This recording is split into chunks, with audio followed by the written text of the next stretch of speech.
दोस्तों नमस्कार। एक बार फिर से आपका हार्दिक स्वागत है हमारे इस चैनल में। दोस्तों, युवा की परिभाषा क्या? युवा कौन है? क्या वो जिसने अपनी बाजुएं मजबूत कर ली हैं, जिसने अपने डोले सोले बना लिए हैं, या वो जिसने सिक्स पैक बनाकर अपनी एक नुमाइश लगा ली है?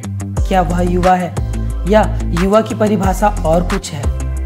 क्या हम ऐसे व्यक्ति को युवा कह सकते हैं जो मन से हारा हुआ हो, थका हुआ हो, जो दोपहर में घर में पस्त होकर सो जाता हो? कहने को तो वह 18 साल का हो, लेकिन उसकी दिनचर्या से देखने पर ऐसा लगता हो कि उसमें जीवन शक्ति की कमी है। क्या ऐसे व्यक्ति को युवा कह सकते हैं, या युवा कुछ और है? युवा किसे कहा जाता है? मेरे अनुसार युवा की परिभाषा वह व्यक्ति जो सीखने के लिए तैयार है, वह व्यक्ति जो हर समय सीखने के लिए तैयार है, अपने आप को बदलने के लिए तैयार है। उसके भीतर इतनी ऊर्जा है कि वह अपने आप को बदल सकता है। वह असली युवा है। फिर वह 80 साल का वृद्ध क्यों ना हो, अगर वह सीखने के लिए तैयार है, वह अपने आप को बदलने के लिए तैयार है, वह परिस्थितियों को समझकर परिस्थितियों को बदलने का जज्बा है उसके भीतर, तो वह 80 साल का वृद्ध भी युवा कहलाएगा।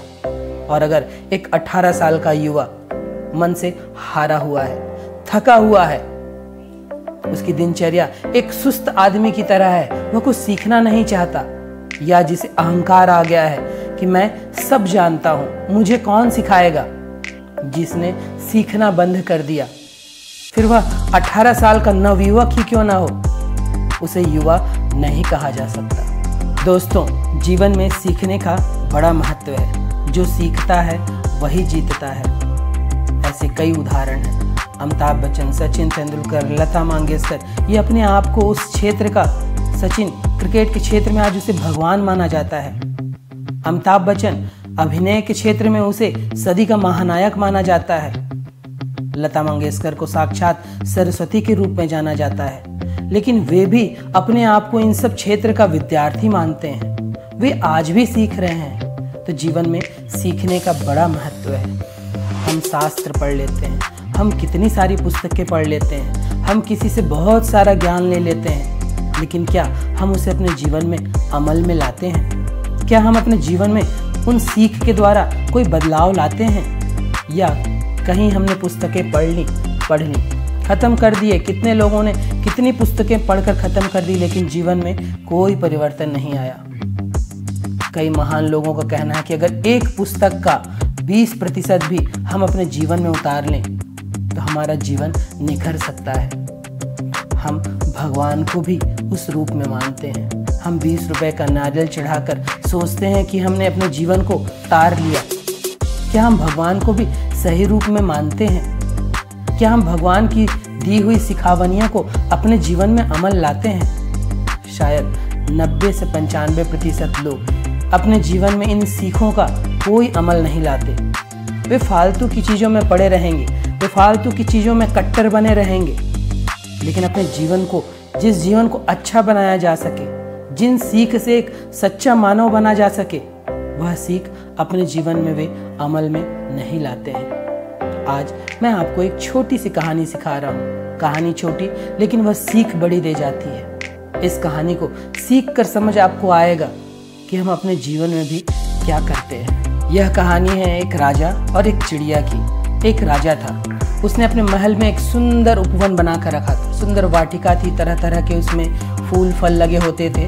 वहाँ एक चिड़िया आती थी, और वह चिड़िया वहाँ के मीठे मीठे अंगूरों को छाँट कर हर एक अंगूर को वह चखती, जो मीठा होता उसे खाती, और खट्टे अंगूरों को गिरा डालती। इस तरह से कई अंगूर बर्बाद हो रहे थे। तब माली ने राजा से कहा कि चिड़िया एक आती है और उसने पूरे उपवन के अंगूरों को खराब कर दिया है। मीठे मीठे अंगूर वह खा जाती है, और बाकी अधपके और खट्टे अंगूरों को वह खराब कर जाती है। तब राजा आश्चर्यचकित हुआ और उसने कहा कि इस चिड़िया को पकड़ना पड़ेगा। तब उसने आदेश दिया कि उस चिड़िया को पकड़ा जाए। अब माली ने बहुत कोशिश की, लेकिन वह चिड़िया को पकड़ नहीं पाया। राजा फिर आश्चर्यचकित हुआ कि एक चिड़िया से माली हार जा रहा है, तो उसने ठानी कि मैं इस चिड़िया को पकड़ूंगा, और उसने पूरी तरह व्यवस्था कर ली। अब वह चिड़िया जब सुबह अंगूर खाने के लिए आई, तो राजा ने युक्ति लगाकर उस चिड़िया को पकड़ लिया। वह चिड़िया राजा की हथेली में जकड़ी हुई थी और तब उस चिड़िया ने राजा से विनती की कि हे राजन, मैं तुम्हें ज्ञान की 4 बातें सिखाती हूँ, तुम मुझे छोड़ दो। तब राजा ने कहा, मैं तुम्हें छोड़ नहीं सकता। तब चिड़िया ने कहा, तब मैं वह ज्ञान की बातें, क्योंकि चिड़िया को मालूम था कि राजा ज्ञान पिपासु था और बहुत अध्ययन किया करता था, चीज़ें जानने की कोशिश किया करता था। तब चिड़िया ने कहा, हे राजन, मैं तुम्हें वह ज्ञान की 4 बातें बताती हूँ, लेकिन तुम्हें मेरी बात सुननी होगी। तब राजन ने कहा, ठीक है, मैं तैयार हूँ। तब चिड़िया ने कहा, हे राजन, सबसे पहले तो यह बात गांठ बांध कर लो।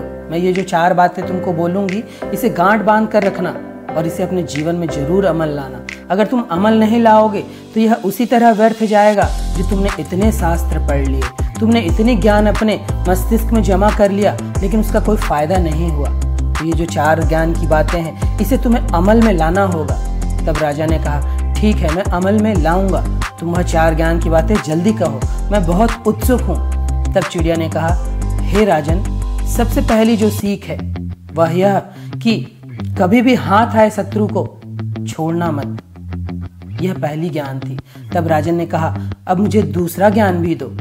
तब चिड़िया ने कहा, दूसरा ज्ञान मैं तुम्हें देती हूँ, वह यह कि कभी भी असंभव बात को विश्वास मत करो। अगर कोई तुमसे कह रहा है कि यह सूर्य पश्चिम से उग रहा है, तो ऐसी बातों का कभी विश्वास मत करना।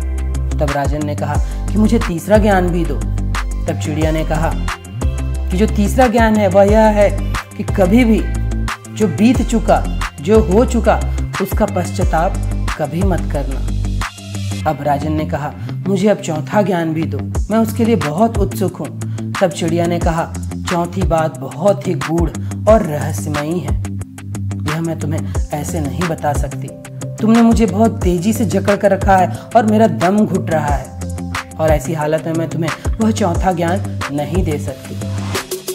तब राजन ने अपनी पकड़ थोड़ी ढीली की और मौके का फायदा उठाकर चिड़िया वहां से फुर्र हो गई। अब वह राजन के हाथ से उड़कर एक डाल पर बैठ गई और उसने वहां से कहा, हे राजन, वह चौथी बात यह है कि मेरे पेट में 2 बहुमूल्य हीरे हैं। यह सुनते ही राजा शोक में डूब गया।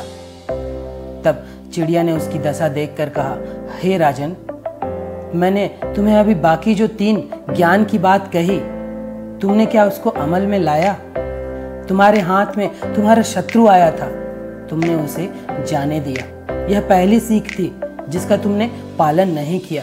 परिस्थिति ऐसी बनाई या मैंने ऐसी युक्ति लगाई कि तुम उस युक्ति के चाल में फंस गए, अपने संकल्प में अधूरे रह गए, तुमने मुझे उड़ जाने दिया। फिर दूसरी सीख मैंने यह दी थी कि कभी भी पश्चाताप मत करना, लेकिन जब तुम्हें पता चला कि मेरे पेट पे हीरे हैं, तुमने मेरी दूसरी ज्ञान जो मैंने कहा था कि कभी भी असंभव बात पर विश्वास मत करना, तुमने उस पर विश्वास किया। फिर तीसरी सीख कि कभी भी जो बीत चुका उस पर पश्चाताप मत करना। अब तुम शोक में बैठ गए कि हाथ आई चिड़िया जिसके भीतर 2 बहुमूल्य हीरे थे, मैंने उसे ऐसे ही जाने दिया। तब चिड़िया ने राजन से कहा, हे राजन, तुमने क्या पढ़ा, क्या सीखा, यह महत्वपूर्ण नहीं है। महत्वपूर्ण यह है कि तुमने उस सीख को अपने जीवन में कितना उतारा, अपने जीवन को अच्छा बनाने में उन शास्त्र, उस सीख, उन सिखावनियों, उन उपदेशों को अपने जीवन में कितना अमल किया। तब राजा को बहुत शौक हुआ कि सचमुच मैंने अपने पूरे जीवन को ऐसे ही बिता दिया। मैंने अपना समय कितने शास्त्र पढ़ने में, कितनी ज्ञान की बातें इकट्ठा करने में तो लगाया, जो ठीक था, अच्छा था, लेकिन मैंने उसको अपने जीवन में अपनाया नहीं, उसको अमल में नहीं लाया और मैं अपना जीवन रूपांतरित नहीं कर पाया। तो दोस्तों, ये छोटी सी कहानी, और इस कहानी से हमें सीख क्या मिलती है कि हमें बहुत कचरा इकट्ठा नहीं करना है, लेकिन वह ज्ञान, वह शास्त्र, वह सिखावनियाँ, वह चीज़ जो हमारे जीवन को अच्छा बना सकती है और उससे हमने कहीं से सीखा, कहीं से सुना, कहीं से जाना, हम उसे अमल में तो ला कर देखें। जब आप इन सिखावनियों को, इन उपदेशों को, इन प्रवचनों को अपने जीवन में उतारेंगे, धीरे धीरे आपका जीवन बहुत सुंदर होता जाएगा। ऐसा जीवन जो मानव के काम आएगा। धीरे धीरे आप मानव से देवता तुल्य हो जाएंगे, क्योंकि कहीं ईश्वर ने, कहीं वेद पुराण में, किसी भी धार्मिक ग्रंथावलियों में भगवान ने यह नहीं कहा है कि तुम मेरी पूजा करो या ऐसा करो। उन्होंने वह सिखावनियाँ दी हैं, और वह सिखावनियाँ क्यों हैं? हम इंसानों को अपने जीवन को अच्छा बनाने के लिए। तो इस कहानी से हमें यह सीख मिलती है कि हमने जो कुछ भी सीखा है जीवन में, हमें उसे ऐसे ही व्यर्थ नहीं जाने देना। यह बहुत बड़ा अपराध ही होगा, बहुत बड़ी हमारे लिए यह हानि होगी कि हमने जितना समय शास्त्रों को पढ़ने में, इन चीज़ों को जानने में लगाया, उसे हमने ऐसे ही व्यर्थ जाने दिया। इसे ऐसे ही समझें कि आप बहुत अच्छा खाना खा रहे हैं, अपने खून को बहुत अच्छा बना रहे हैं, आपके शरीर में स्वस्थ खून दौड़ रहा है, लेकिन आप अपनी कलाई की नस काट कर उस खून को व्यर्थ में बहा रहे हैं। वहाँ आपका दिमाग लगेगा कि हाँ, यह मैंने व्यर्थ अपने खून को हम बहा रहे हैं। लेकिन यही चीज़ ज्ञान के साथ भी है। हमने अपने ज्ञान को जरूर बढ़ा लिया, लेकिन जब हम उसे जीवन में अमल में नहीं लाते तो वह कलाई में कटे हुए खून की तरह यूं ही व्यर्थ बहता है। उसका फिर कोई मोल नहीं, उसका कोई उपयोगिता नहीं। और मैंने इस वीडियो के प्रारंभ में कहा कि युवा कौन? युवा वह जो सीखने के लिए तैयार है, जो अपने आप को बदलने के लिए तैयार है। उसके भीतर इतनी ऊर्जा है कि वह पहाड़ तोड़ सकता है। उम्र पे मत जाइए।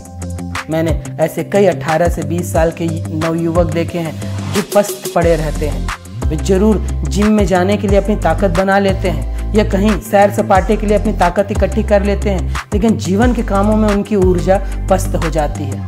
वे दोपहर में सोते हुए मिलते हैं, वे दिन भर आराम तलबी करते हुए मिलते हैं, वे अपना घंटों समय टेलीविज़न और मोबाइल में यूं ही व्यर्थ बिताते हैं। तो ऐसे नवयुवक से देश का, समाज का कोई भला नहीं होने वाला है। और मैंने कई ऐसे वृद्ध भी देखे हैं जो सृजनात्मक काम कर रहे हैं, जो मानव समाज के लिए, देश के लिए, पूरी दुनिया के लिए अच्छे काम कर रहे हैं। फिर उनकी उम्र पे मत जाइए। उनकी उम्र उनको धोखा दे सकती है, उनके जज्बे को धोखा दे सकती है। उनके भीतर इतना जज्बा है कि वे 70-80 साल की उम्र में भी एक नवयुवक से ज़्यादा काम कर रहे हैं। ऐसे कई उदाहरण हैं जो आप ढूंढेंगे तो पाएंगे कि सचमुच उम्र कोई मायने नहीं रखती। तो हमें ज़रूरत है असली युवक बनने की, असली नवयुवक बनने की। फिर आपकी उम्र 40, 50, 60, 70, 80, 90 वर्ष ही क्यों ना हो। तो आज इस छोटी की कहानी के साथ में हम और आप कोशिश करेंगे कि हम नवयुवक बने। हम अपने भीतर, एक नवयुवक के भीतर जो उत्साह, उमंग होता है, न हार मानने का वह जज्बा होता है, वह हमें भीतर लाना है। तो आज इतना ही। धन्यवाद।